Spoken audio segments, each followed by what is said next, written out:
यदि धन की व्यवस्था की तंगी है तो ऐसे में बड़ी मात्रा में ओएसडी और सलाहकार कैबिनेट रैंक के तौर पर लगाकर प्रदेश के धन का अपव्यय क्यों किया जाए। रज्जो, तू आज काम पे भी नहीं आई। आज मन्नू की स्कूल की बस लग गई है ना, इसलिए इसको छोड़ने आई थी। स्कूल की बस? पर तेरा मन्नू तो सरकारी स्कूल में पढ़ता है ना। हाँ जी दीदी, अब सरकारी स्कूलों में 200 बसें चल पड़ेंगी, जिसका फायदा मेरे मन्नू जैसे 10,000 बच्चों को होगा। सरकारी स्कूलों नू भी बहुत शानदार बसां असीं देवांगे। पहले बैच वास्ते 20,000 बच्चे दा असीं प्रबंध कर रहे हैं। हिमाचल प्रदेश की वर्तमान सरकार, कांग्रेस पार्टी की सरकार, जो श्री सुखविंदर सिंह सुक्खू जी के नेतृत्व में चल रही है, निरंतर हिमाचल प्रदेश को गहरे संकट में डालती जा रही है। जहां आर्थिक संकट के नाते हिमाचल प्रदेश के समस्त विकास कार्यों को वर्तमान सरकार ने बंद कर दिया है, वहीं 1,500 से ज़्यादा school, college, primary health centre, कुछ ऑफिसेस इत्यादि बंद करके हिमाचल प्रदेश की जनता के अधिकारों पर कुठाराघात किया है। अत्यंत कष्ट की बात, दुख की बात यह है कि स्कूलों को बंद करने के बाद, संस्थानों को बंद करने के बाद माननीय मुख्यमंत्री जी आज कांगड़ा के अंदर उन संस्थानों को बंद करने का श्रेय लेने का प्रयास कर रहे हैं। वो संस्थान जहां पर अध्यापक बच्चों को पढ़ा रहे थे, जहां चिकित्सक रोगियों का इलाज कर रहे थे, जहां ऑफिसर्स इलाके में विकास कार्यों को अंजाम दे रहे थे, उनको बंद करके और आप जस्टिफाई करने का जो प्रयास कर रहे हैं, यह सर्वथा निंदनीय है। आपके पास धन की अगर कमी है, प्रदेश सरकार और अनेक प्रकार से और धन के व्यवधान में है, तो काहे के लिए लाखों करोड़ों रुपया मंत्रियों के आलीशान ऑफिसेज बनाने पर खर्च हो रहे हैं। यदि प्रदेश के पास विकास कार्यों के लिए, संस्थानों के लिए धन नहीं है, तो चीफ पार्लियामेंट्री सेक्रेटरीज को 2 साल तक अनाधिकृत रूप से क्यों लगा कर रखा?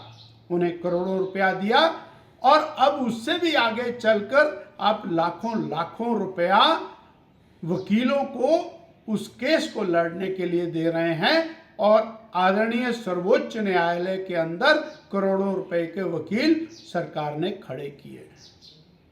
यदि धन की व्यवस्था की तंगी है तो ऐसे में बड़ी मात्रा में ओएसडीज और सलाहकार कैबिनेट रैंक के तौर पर लगाकर प्रदेश के धन का अपव्यय क्यों किया जा रहा है।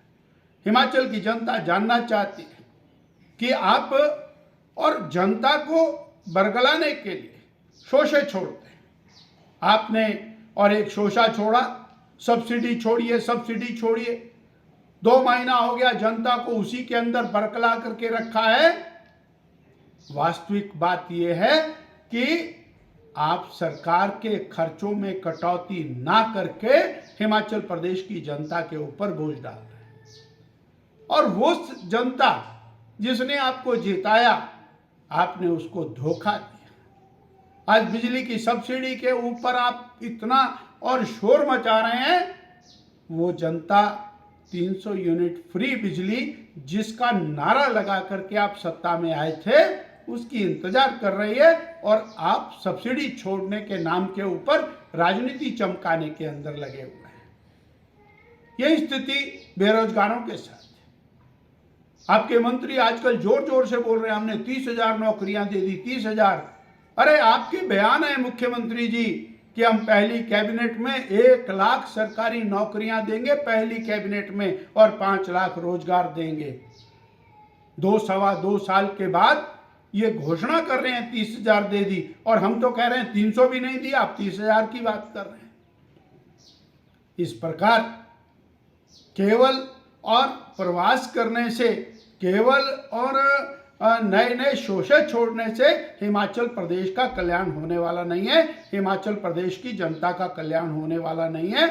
और इसके ऊपर 2.25 साल के बाद आप केवल और केवल भारतीय जनता पार्टी को गाली देने के प्रति और अपनी पूरी ताकत लगाते हैं, पूरी ताकत। अच्छा होगा कि हिमाचल प्रदेश की जनता को जो आपने विभिन्न प्रकार के वायदे किए, विभिन्न प्रकार की गारंटियां दी, विभिन्न प्रकार से जो उनको धोखा दिया, उसके लिए माफी मांगे हिमाचल की जनता से।